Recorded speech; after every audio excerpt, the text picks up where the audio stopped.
বাংলাদেশের সর্বশেষ গুরুত্বপূর্ণ আপডেট সংবাদে আপনাকে স্বাগত। শুরুতেই সংবাদ শিরোনাম, পরে বিস্তারিত। শুরুতেই জানাবো, ফেসবুকে ঘোষণা দিয়ে অস্ত্র নিয়ে মহড়া যুবলীগ নেতার। নোয়াখালীর বেগমগঞ্জে ফেসবুকে ঘোষণা দিয়ে অস্ত্র নিয়ে মহড়া দিয়েছে মোহাম্মদ হাসান নামে এক যুবলীগ নেতা। এই ঘটনায় ৩ জনকে আটক করে পুলিশে সোপর্দ করেছে এলাকাবাসী। এরপর জানাবো, দেশবিরোধী ষড়যন্ত্র প্রতিহত করতে ছাত্র সংগঠনগুলোর ঐক্যমত।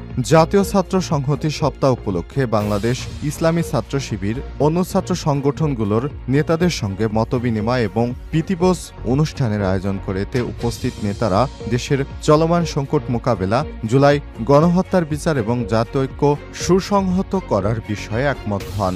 মতবিনিময় সভায় ৩৪টি ছাত্র সংগঠনের প্রতিনিধিরা অংশ নেন। এদিকে শিক্ষার্থীদের ধ্বংসলীলায় প্রশ্নের মুখে শিক্ষা ব্যবস্থা। এক নজিরবিহীন ঘটনা। প্রতিহিংসা আর প্রতিশোধের নেশায় শিক্ষার্থীরা ধ্বংস করে দিল একে অপরের শিক্ষা প্রতিষ্ঠান। শিক্ষার্থীদের মাঝে মানবীয় চেতনা তৈরি না হওয়ার পেছনে শিক্ষাবিদ দায়ী রয়েছে। সব খাতে বিভক্তির সংস্কৃতি ও নির্দিষ্ট দর্শনবিহীন শিক্ষা ব্যবস্থাকে। শিক্ষা প্রতিষ্ঠানে ধ্বংসযজ্ঞের পর শিক্ষার্থীরা একই নৃত্য করে। বিদ্যালয়ের ক্ষতিতে শিক্ষার্থীদের পৈশাসিক আনন্দ প্রকাশ পায়, যেন দেখিয়ে দিল এক অন্তঃসারশূন্য শেখ হাসিনার আমলের শিক্ষা ব্যবস্থাকে। এবারে জানাবো, ২৪ ঘন্টার আয়নাঘরে থাকার অভিজ্ঞতা হয়েছিল বললেন উপদেষ্টা নাহিদ। তথ্য সম্প্রচার উপদেষ্টা নাহিদ ইসলাম বলেছেন, আয়নাঘর যেখানে মানুষকে গুম করা হতো সেখানে আমার ২৪ ঘন্টা থাকার অভিজ্ঞতা হয়েছিল। আমি থেকেছি সেই রুমটা এবং দেখেছি দেয়ালে তাদের লেখা, যারা দীর্ঘদিন ধরে সেখানে বন্দী ছিল। এবারে জানাবো, জাতীয় স্বার্থের বিরুদ্ধে যারাই যাবে তাদের বিরুদ্ধে পদক্ষেপ নিতে হবে বললেন জামাতের আমির। বাংলাদেশ জামাত ইসলামের আমির ডক্টর শফিকুর রহমান বলেছেন, দলমত ধর্ম ভিন্নতা থাকবেই, এটা স্বাভাবিক, কিন্তু জাতীয় স্বার্থে আমরা যেন একমত থাকতে পারি। শুধু ইসকন নয়, জাতীয় স্বার্থের বিরুদ্ধে যারাই যাবে তাদের বিরুদ্ধে পদক্ষেপ নিতে হবে।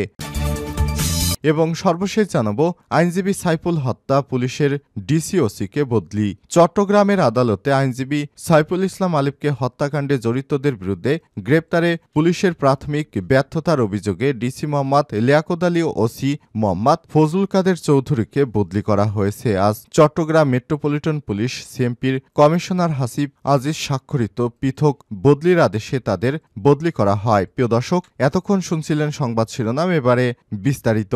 তবে তার আগে বন্ধুরা, অনুরোধ থাকবে এই সংবাদটিতে একটি লাইক দিন। এই চ্যানেলে আপনি নতুন হয়ে থাকলে আমাদের সংবাদটি দেখতে দেখতে চ্যানেলটি সাবস্ক্রাইব করে রাখুন। কমেন্ট করে আপনার মূল্যবান মতামত জানিয়ে দিন বন্ধুরা, আপনি বিশ্বের কোন দেশ থেকে বা বাংলাদেশের কোন স্থান থেকে আমাদের সংবাদটি দেখছেন এবং শুনছেন। এবারে বিস্তারিত। ফেসবুকে ঘোষণা দিয়ে অস্ত্র নিয়ে মহড়া যুবলীগ নেতার।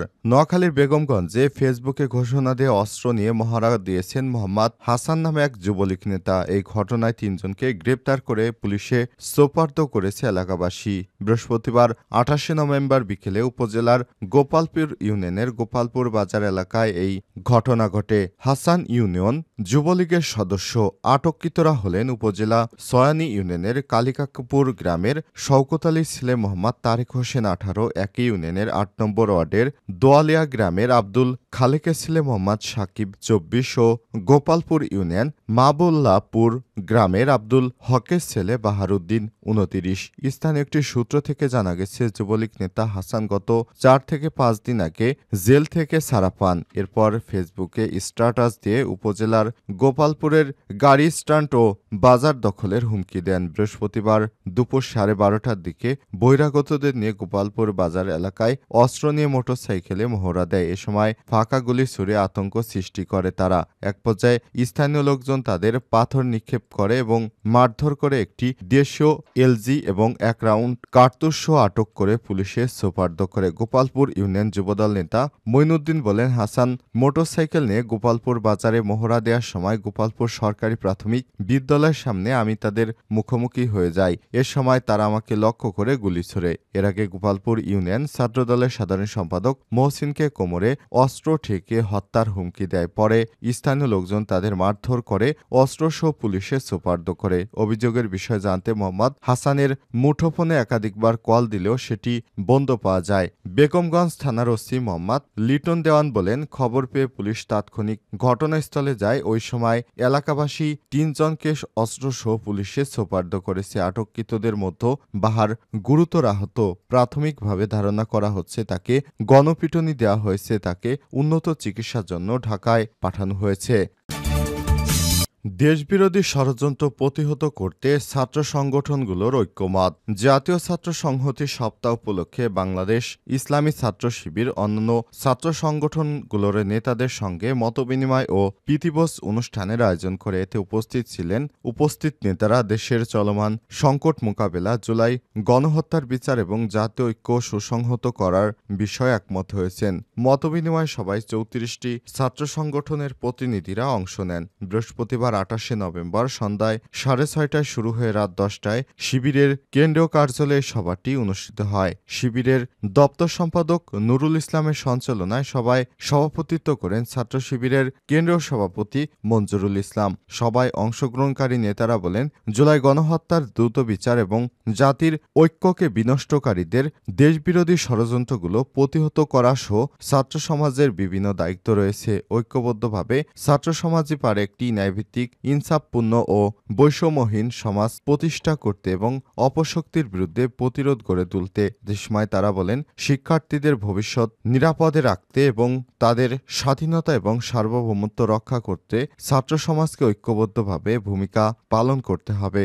মতবিনিময় সভায় মঞ্জুরুল ইসলাম বলেন, জুলাই গণহত্যার বিচার শুধু নিহতদের প্রতি দায়বদ্ধতা নয়, এটি জাতির প্রতি ন্যায় বিচারের অঙ্গীকার। সভায় আলোচনা হয়েছে কিভাবে জনমত গঠন করে এই বিচার প্রক্রিয়া ত্বরান্বিত করা যায়। এ সময় তিনি আর বলেন, গণ অভ্যুত্থানের পর দেশকে বিভক্ত করার যে কোনো চেষ্টা প্রতিহত করতে ছাত্র সমাজ ঐক্যবদ্ধ প্রতিরোধ গড়ে তুলতে সক্ষম। সবাই ফ্যাসিবাদ পরবর্তী ছাত্র রাজনীতি এবং দেশের আইনশৃঙ্খলা পরিস্থিতি এবং ছাত্র সংগঠনগুলোর ভূমিকা নিয়ে বিস্তারিত আলোচনা করা হয়। মঞ্জুরুল ইসলাম বলেন, এই আলোচনায় ছাত্র সমাজের মধ্যে ইতিবাচক ও ন্যায়ভিত্তিক রাজনীতির ধারা প্রবর্তন গুরুত্বপূর্ণ পদক্ষেপ হিসেবে গণ্য হবে। এ সভায় উপস্থিত ছিলেন বৈষম্য বিরোধী ছাত্র আন্দোলনের আহ্বায়ক হাসনাত আবদুল্লাহ, জাতীয় গণতান্ত্রিক ছাত্র আন্দোলনের সভাপতি মাসুদ রানা জুয়েল, বাংলাদেশ ইসলামী ছাত্র শিবিরের সভাপতি মোহাম্মদ রায়হান আলী, জাকবা ছাত্রলীগের সভাপতি আব্দুর রহমান ফারুকী, বাংলাদেশ ছাত্র অধিকার পরিষদের সভাপতি বিন ইয়ামিন মোল্লা, ছাত্র জমিয়ত বাংলাদেশের সভাপতি খালেদ মাহমুদ সহ আরও অনেকেই। শিক্ষার্থীদের ধ্বংসলীলায় প্রশ্নের মুখে শিক্ষা ব্যবস্থা। এ একক নজিরবিহীন ঘটনা। প্রতিহিংসার প্রতিশোধের নেশায় শিক্ষার্থীরা ধ্বংস করে দিল একে অপরের শিক্ষা প্রতিষ্ঠান। শিক্ষার্থীদের মাঝে মানবীয় চেতনা তৈরি না হওয়ার পেছনে শিক্ষা ব্যবস্থা দায়ী রয়েছে। সব খাতে বিভক্তি, সংস্কৃতি ও নির্দিষ্ট দর্শনভিত্তিক শিক্ষা ব্যবস্থা প্রয়োজন। শিক্ষা প্রতিষ্ঠানে ধ্বংসযজ্ঞের পর শিক্ষার্থীর নিত্য বিশ্ববিদ্যালয়ে ক্ষতিতে শিক্ষার্থীদের পৈশাসিক আনন্দ প্রকাশ যেন দেখিল এক অন্তঃসারশূন্য শিক্ষা ব্যবস্থাকে। রাজধানীর মাহবুবুর রহমান মোল্লা কলেজে ছাত্রদের হামলার পর প্রতিশোধের জন্য মরিয়াছিলেন সোহরাওয়ার্দী কলেজের শিক্ষার্থীরা, কিন্তু পরিস্থিতি শান্ত না করে উস্কে দেন খোদ অধ্যক্ষ। তিনি বলেন, তোমাদেরকে একটা সুখবর দেই। মোল্লা কাঁদছে, মোল্লা ভয় পেয়েছে, মোল্লার পায়ের তলায় মাটি নেই। এরপর অত্যন্ত নির্মমভাবে মাশুল দিতে হয়েছে মোল্লা কলেজকে। শিক্ষাঙ্গনে সবকিছু ধ্বংস করে দিয়েছে। এইরকমই খুশির আমেজ ঝরে পড়ে সোহরাওয়ার্দী ছাত্রদের কণ্ঠে। একজন শিক্ষার্থী বলেন, আমাদের শিক্ষার্থীদের পরীক্ষা দিতে দেয় নাই, এমন ভাই মনের ভিতরে শান্তি লাগছে। ওদেরকে উচিত শিক্ষা দিয়েছি, সেই অনুভব, সেই ভাই সেই। কিন্তু এমন অমানবিক হামলা চালিয়ে শিক্ষা প্রতিষ্ঠানের মেরুদণ্ড ভেঙে দিয়ে কোনো হাত কাঁপল না শিক্ষার্থীদের। নিজেরা ছাত্র হয়ে অন্য ছাত্রদের নম্বরপত্র সহ গুরুত্বপূর্ণ কাগজপত্র তছনছ করে দেওয়ার সময় কেন তাদের এতটুকু রক্তক্ষরণ হলো না? ঢাবির শিক্ষা গবেষণা ইনস্টিটিউটের অধ্যাপক ড আব্দুস সালাম বলেন, দক্ষিণ এশিয়ার দেশগুলোর দ্বিজাতি তত্ত্ব আজকে নতুন কোনো ধারণা না। কোনো ছোট ইস্যু ধরে আমরা কমিউনিটিকে ভাগ করে ফেলি। কমিউনিটির যে করফিক্ট, সেখানে আমরা হাজির হয়ে যাই। ছোট একটা ইস্যু ধরে আমরা মানুষকে মানুষ হিসেবে দেখছি না, আমরা তাদের রাজনৈতিক দলের সমর্থক হিসেবে দেখছি, আমরা মানুষকে ধর্মের হিসেবে বিবেচনা করে দেখছি, কিন্তু তাদেরকে মানুষ হিসেবে দেখছি না। এটাই আমাদের জন্য চরম দুর্বলতা রয়েছে। আমরা আমাদের শিক্ষার্থীদের এটা দিতে ব্যর্থ হয়েছি। আসল শিক্ষা, এই শিক্ষা গবেষকের মতে গত কয়েক দশকের রাজনৈতিক মতাদর্শের ভিত্তিতে শিক্ষা ব্যবস্থা নিয়ে টানাহেঁচড়ার কারণে শিক্ষার্থীদের মাঝে একত্ব এবং মানবীয় গুণাবলী বাধাগ্রস্ত হয়েছে ভীষণভাবে। ২৪ ঘন্টা আয়নাঘরে থাকার অভিজ্ঞতা হয়েছিল উপদেষ্টা নাহিদ। তথ্য সম্প্রচার উপদেষ্টা নাহিদ ইসলাম বলেছেন, আয়নাঘর যেখানে মানুষকে গুম করা হতো, সেখানে আবারও আমার ২৪ ঘন্টা থাকার অভিজ্ঞতা হয়েছিল। আমি দেখেছি সেই রুমটা এবং দেখেছি দেয়ালে তাদের লেখা, যারা দীর্ঘদিন ধরে সেখানে বন্দী ছিলেন। এ সময় তিনি বলেন, আয়নাঘরের ভয়াবহ অভিজ্ঞতা সহ নিপীড়নের গল্প এতটাই ভয়াবহ যে ভুক্তভোগীরা এখনো সেগুলো বলতে চায় না। সেখানে সরকার থেকে তাদের বারবার বলতে অনুরোধ করা হচ্ছে, কিন্তু তারপরও তারা বলতে চায় না। তাদের সেই অভিজ্ঞতাগুলো এতটাই ভয়াবহ ছিল। বৃহস্পতিবার ২৮শে নভেম্বর ঢাকা বিশ্ববিদ্যালয়ের সামাজিক বিজ্ঞান অনুষদের মুজাফফর আহমেদ চৌধুরী অডিটোরিয়ামে তিনি এসব কথা বলেন। ঢাকা বিশ্ববিদ্যালয়ের সমাজবিজ্ঞান বিভাগের উদ্যোগে বিরূপ উপহাসের রাজনীতি, জুলাই বিদ্রোহের সময় কার্টুন গ্রাফিতি শীর্ষক এক আলোচনা সভায় সব কথা বলেন তিনি আরও বলেন, আমাদের আন্দোলনটা আসলে দেয়াল লিখন ও আর্টওয়ালের মাধ্যমে এগিয়েছে। আমরা এখন চিন্তা করছি এগুলো সংরক্ষণ করার। মানুষ আসলে কি বলতে চেয়েছিল এবং মানুষ আসলে কি বলতে চায়, এগুলো উপাদান আমরা সেখানে পাব।